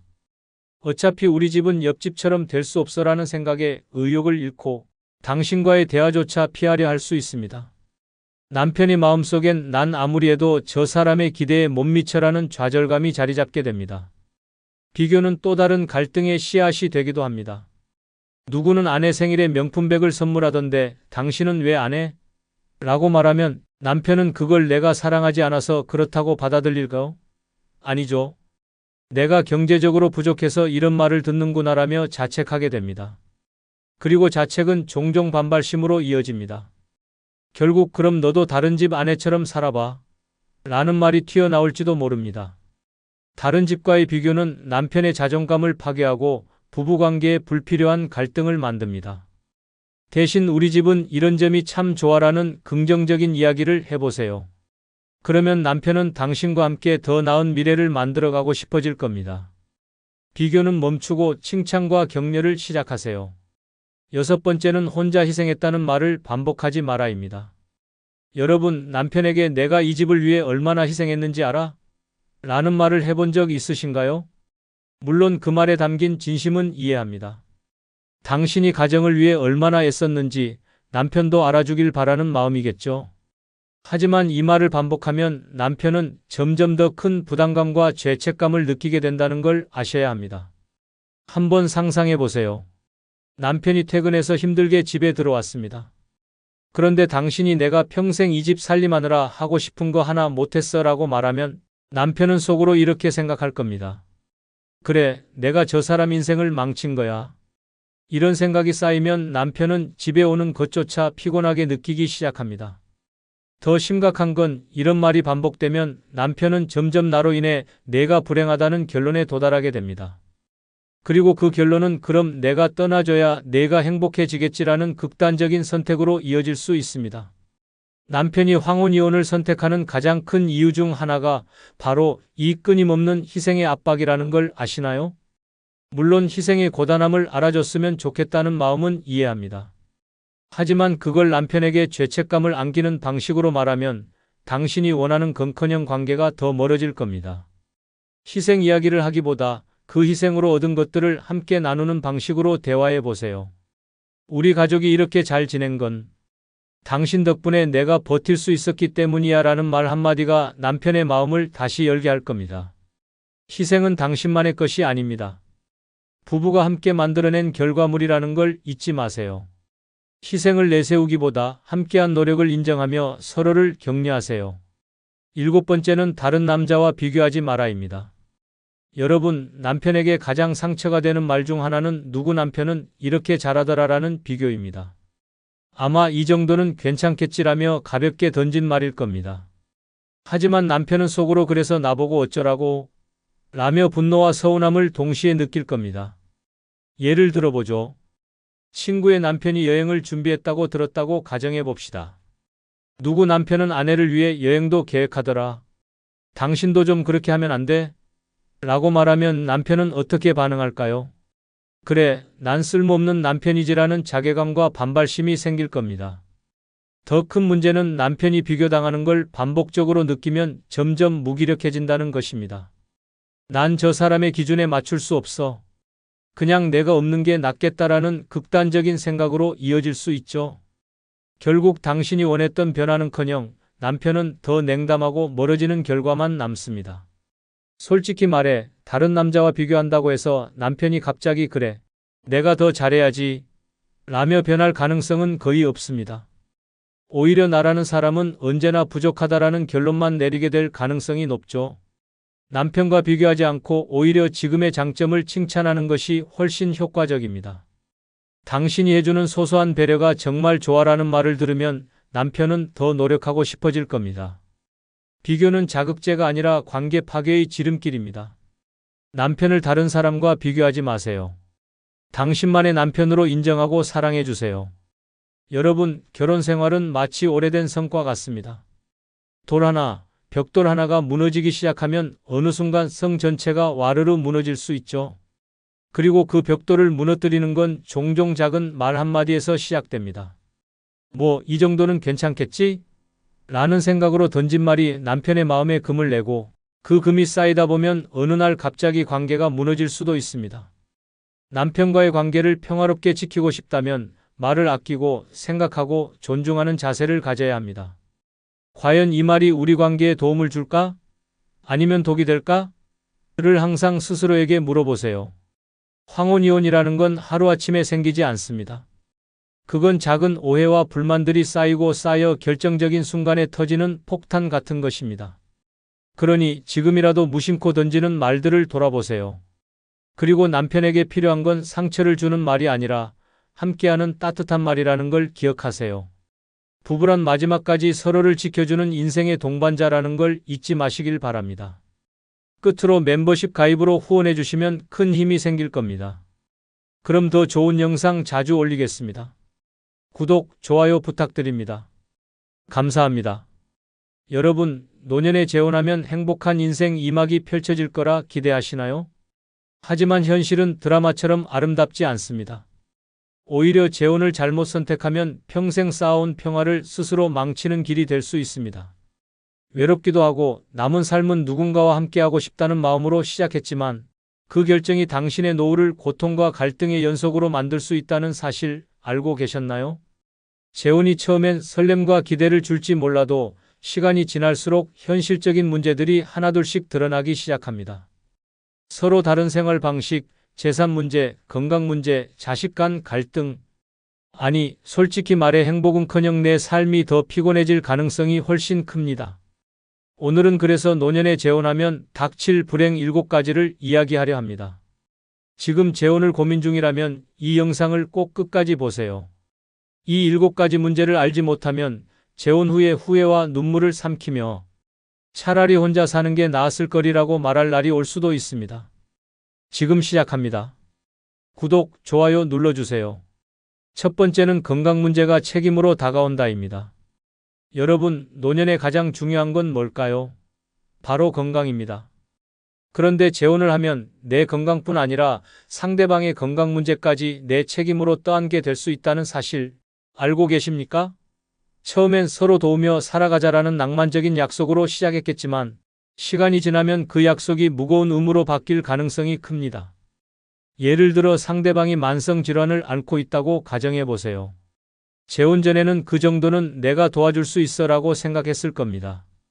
하지만 막상 간병인의 역할을 해야 하는 상황이 닥치면 어떨까요?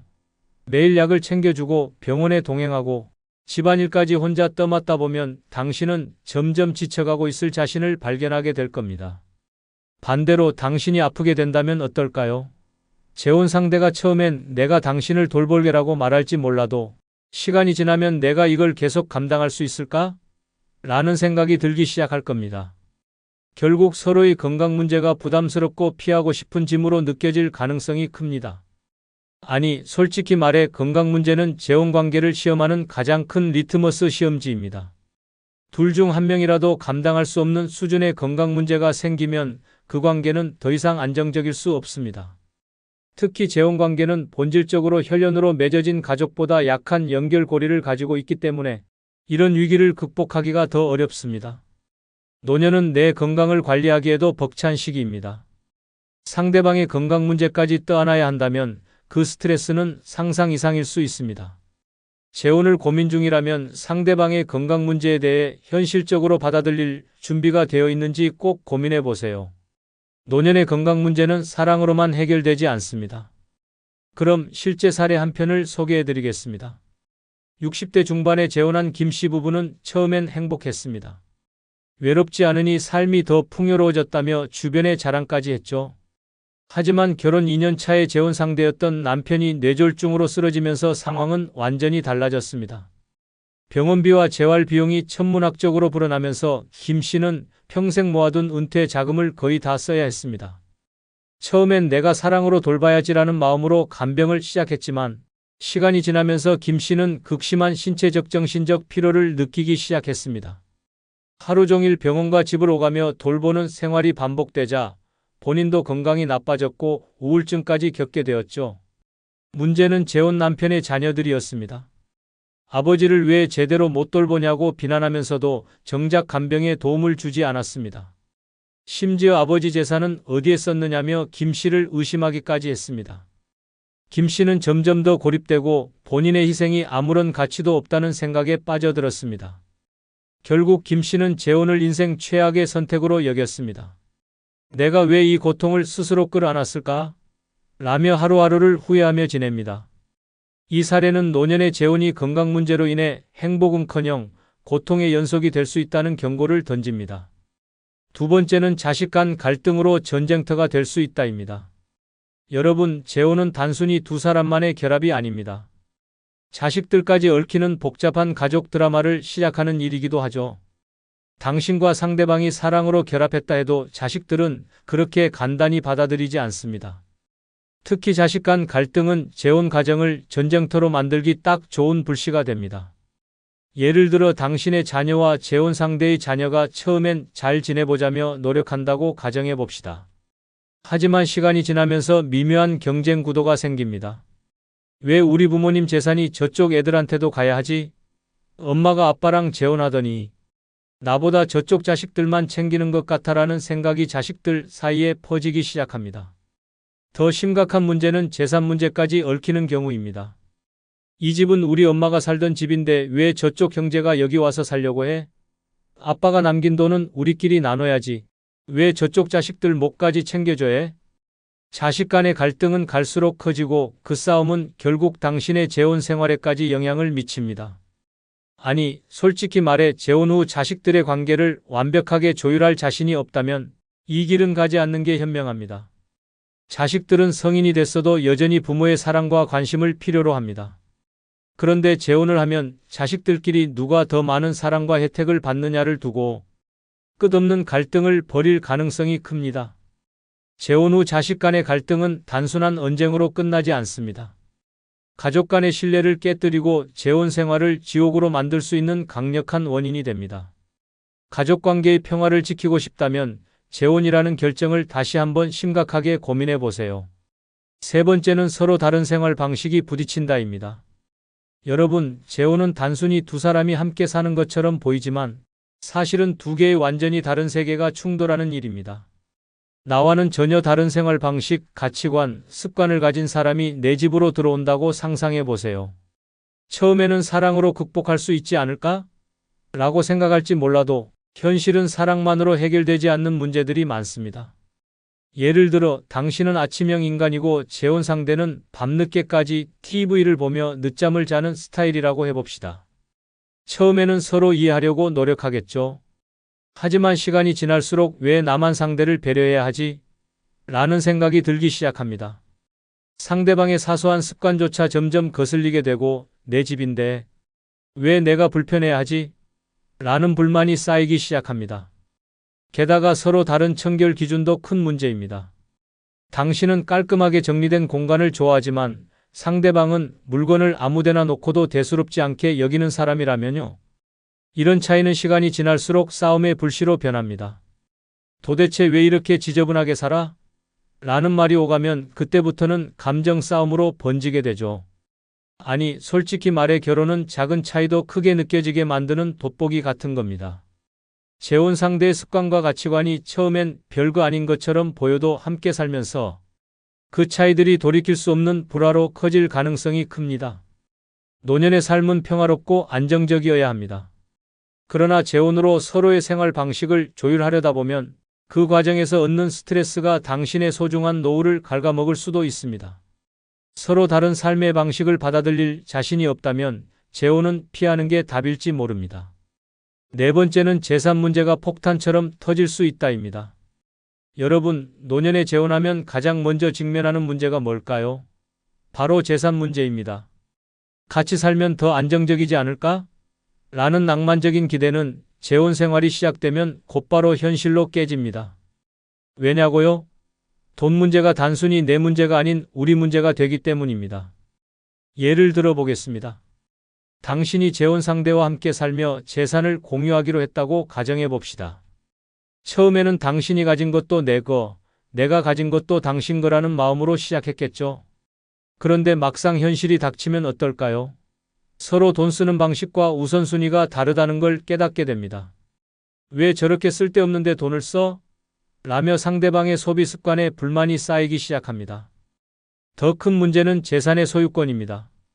내 재산을 어떻게 나눌지, 상대방의 자녀에게 얼마를 줄지, 아니면 내 자녀와 상대방의 자녀가 재산 분배를 두고 싸우는 문제까지 재혼 후에 이런 갈등은 필연적으로 발생합니다.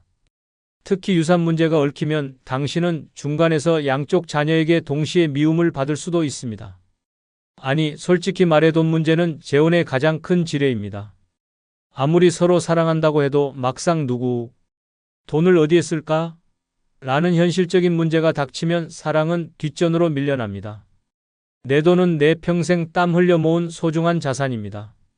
그 돈을 지키는 건 나 자신뿐입니다. 노년의 재혼은 사랑과 안정이라는 달콤한 꿈을 제공할지 몰라도 그 뒤에는 재산 분쟁이라는 폭탄이 숨어 있습니다. 재혼을 고민하고 있다면 돈 문제에 대한 철저한 대책 없이는 평화로운 노후는 물 건너갈 가능성이 높습니다. 이와 관련된 실제 사례 한 편을 소개해 드리겠습니다. 70대에 재혼한 박 씨는 남은 인생을 함께하자는 낭만적인 약속으로 시작했습니다. 그런데 결혼 1년 만에 그 약속이 잔혹한 현실로 변하기 시작했습니다. 박 씨가 평생 모은 재산으로 사둔 집을 두고 재혼 상대의 자녀들이 폭탄 선언을 한 겁니다. 우리 엄마도 이 집에서 살았으니 당연히 우리 몫도 있는 거죠. 처음엔 웃으며 넘기려 했던 박 씨도 시간이 지나며 지쳤습니다.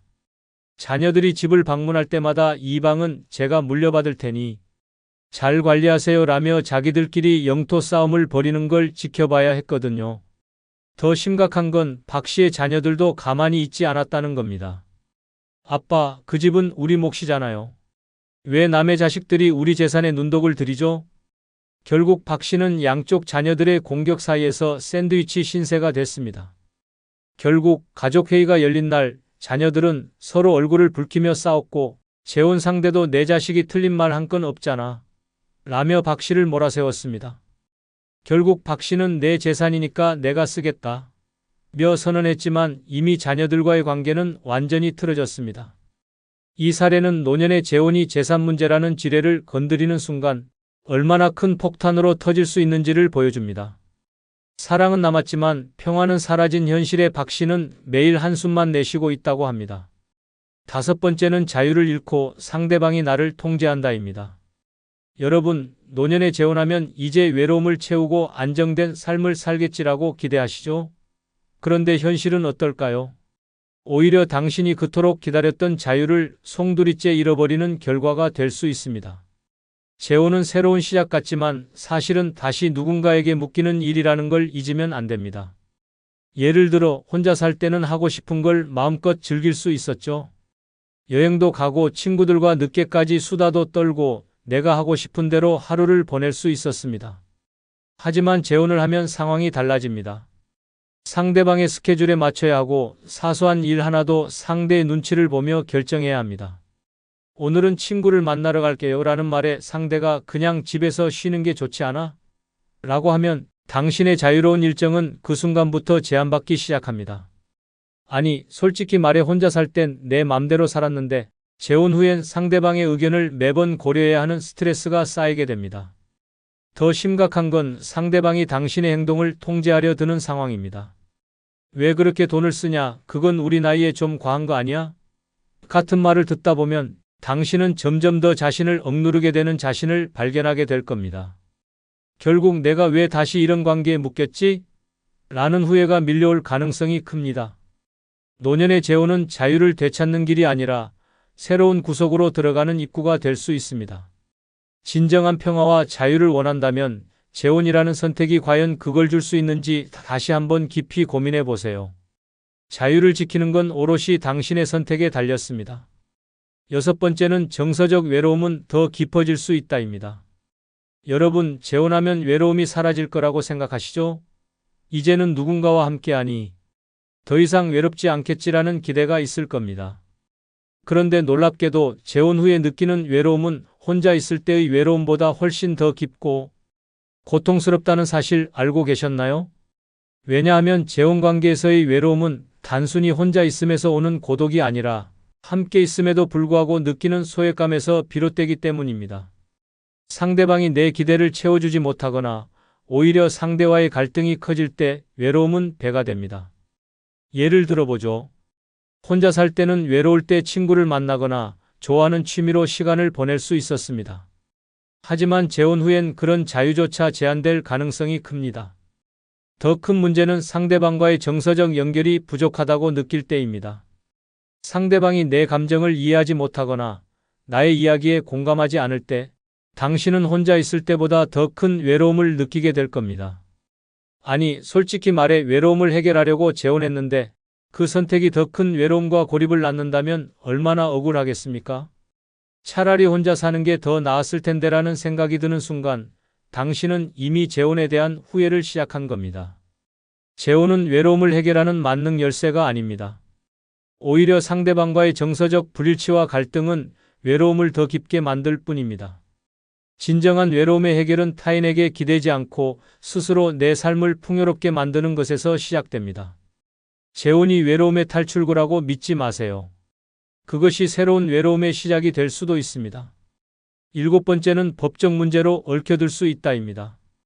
여러분, 재혼이 단순히 두 사람의 사랑으로 끝날 거라고 생각하시나요? 현실은 그보다 훨씬 더 복잡합니다. 특히 노년의 재혼은 법적 문제의 덫에 걸릴 가능성이 높습니다. 당신이 준비가 되어 있지 않다면 재혼 후 갑작스럽게 법적 분쟁에 휘말리며 고통의 나락으로 빠질 수도 있습니다. 예를 들어 재혼 상대가 채무를 지고 있거나 과거의 사업 문제로 법적 분쟁 중이라는 사실을 몰랐다면 어떨까요? 재혼 후에 상대의 문제를 알게 되었을 때 당신은 법적으로도 그 책임을 나눠져야 할 상황에 놓일 수 있습니다. 심지어 상대방이 사망했을 경우 남겨진 빚이나 법적 책임이 고스란히 당신에게 돌아올 가능성도 있습니다. 더 큰 문제는 재산 분할과 유산 상속과 관련된 법적 다툼입니다.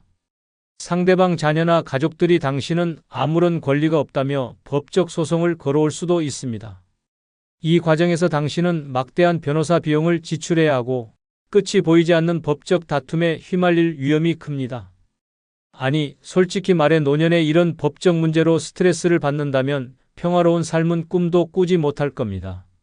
재혼을 결심하기 전에 상대의 재산과 법적 상황을 철저히 확인해야 하며 그럴 준비가 되지 않았다면 재혼은 피해야 할 위험한 선택일 수 있습니다. 사랑이 모든 걸 해결해 주진 않습니다. 법적 문제는 당신의 재혼을 비극으로 만들 수 있습니다. 여러분, 노년의 재혼은 달콤한 꿈처럼 보이지만 그 뒤에는 현실의 함정이 숨어 있습니다. 설렘으로 시작한 관계가 곧 건강 문제, 갈등, 고독, 재산 문제로 이어지며 당신의 노후를 끝없는 스트레스의 소용돌이 속으로 몰아넣을 수 있습니다. 아니, 솔직히 말해 재혼이 행복을 줄 거라는 환상은 대부분 허상일 가능성이 높습니다. 혼자는 외롭지 않을까? 라는 생각이 들겠지만 외로움을 달래겠다고 재혼을 선택하면 더 큰 고립과 후회를 낳을 수 있습니다. 평화로운 노후는 타인에게 의지하는 것에서 오는 것이 아니라 스스로 만족스러운 삶을 만드는 것에서 시작됩니다. 재혼은 잘못된 선택을 하면 당신의 마지막 삶의 장을 고통으로 채우는 선택이 될 수 있습니다. 사랑보다 중요한 것은 당신의 평화와 행복입니다. 현명한 선택으로 스스로를 지키세요. 노년은 혼자서도 충분히 빛날 수 있습니다. 평화로운 홀로서기가 가장 안전한 선택일지도 모릅니다. 마지막으로 멤버십 가입해 주시면 더 자주 더 좋은 영상으로 보답하겠습니다. 구독, 좋아요도 부탁드립니다. 감사합니다.